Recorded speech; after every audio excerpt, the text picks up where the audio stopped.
Rice কুকারে কি পোলাও রান্না করা যায়? রাইস কুকারের পোলাও কি ঝরঝরে হয়? যাদের মনে এ ধরনের প্রশ্ন আছে তাদের জন্য আজকের আমার এই ভিডিওটি।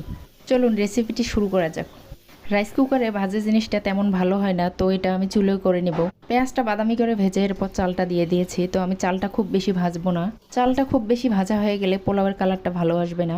আমি যেহেতু সাদা ধবধবে পোলাও রান্না করব, তো আমার ভাজাটা এই পর্যন্তই ঠিক আছে। চালটাকে এখন নামিয়ে নিয়ে আমি বাকি উপকরণগুলো অ্যাড করব। পোলাও আমরা যেভাবেই রান্না করি না কেন, পানি দেওয়াটা খুবই ইম্পর্ট্যান্ট। পানি কোনোভাবেই বেশি দেওয়া যাবে না। পানি দেওয়ার সময় এর পরিমাপটা অবশ্যই খেয়াল রাখবেন। পোলাওয়ের ফ্লেভারটাকে আরও বাড়িয়ে নিতে আমি ইউজ করব এখানে পোলাও ফ্লেভার।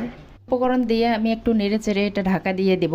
পানিটা যেহেতু ফুটন্ত ছিল, এটা আর ফোটানোর কোনো প্রয়োজন নেই। এখন আমি ঢাকা দিয়ে দিব। দেখুন ঢাকনাটা খোলার পর পোলাওয়ের অবস্থা দেখুন কতটা ধবধবে হয়েছে বন্ধুরা। সাদা এবং ঝরঝরে পোলাওয়ের জন্য আপনারাও এভাবে রান্না করে নিতে পারেন। বন্ধুরা এখন গরম গরম পরিবেশন করব। তো আমার সকল বন্ধুদের অনেক অনেক ধন্যবাদ।